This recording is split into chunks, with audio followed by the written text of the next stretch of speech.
What's going on, my YouTube family? It's your boy Excellent Dreams here, back with another video. I just noticed this spot right here. Alright, so I foiled this tee up yesterday, and I just wanted to show y'all a video how I did it. I'm gonna do it a lot better today, you know, hopefully. But I'm definitely, check this out.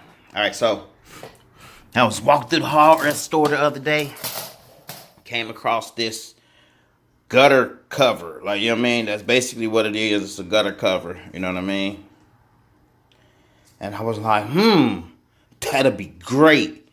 That pattern on a shirt, you know, going down the shirt like that. You know, just my mind thinking outside the box, So I was like, yeah, I'm gonna do that. You know what I mean?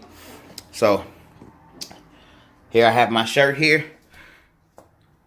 And all I'm going to do is pretty much decide where I want my circles.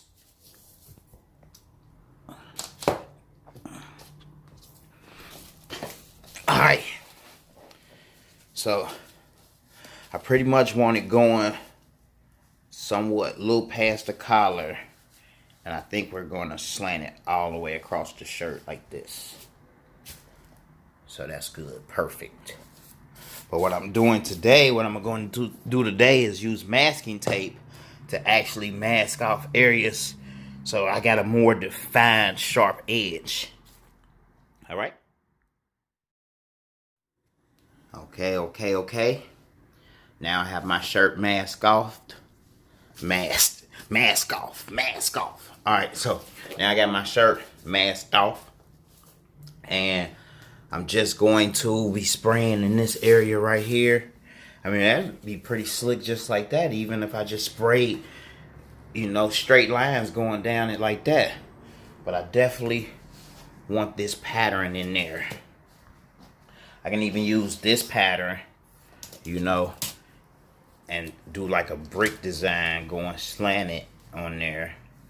But I think I'm gonna go ahead and stick with my hexagons, my circles. And just lay it over where I want to spray. And we're gonna spray this bad boy.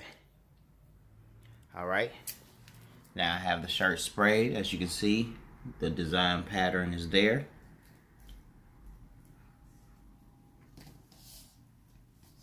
Now what I originally thought, I missed a spot right there, but that's okay. You know, I guess I should have pressed the shirt, made it smooth. But you know, I like my distressed look, most definitely. So what I thought I really originally had to do was immediately run to the heat press and put this under the heat press. But, you know, there's been times I've waited a day or two and just let this dry, you know. There's been times I've dried it under the heat press, you know, and then did the foiling, you know. So it doesn't necessarily have to be wet, you know. So I'll let that dry and we'll move on to the next step. All right, here we have the finished shirt side by side. And as you can tell, there's a more defined line separating the stripes on this one. Although I was running out of spray, so there's some parts that didn't spray well.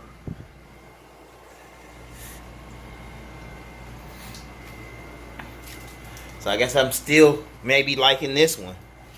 How just the random spray, you know, had like a blending effect. I could still like spray through here or try to spray through there and get a more of a mixture. But yeah, overall, I'm liking the idea more and more.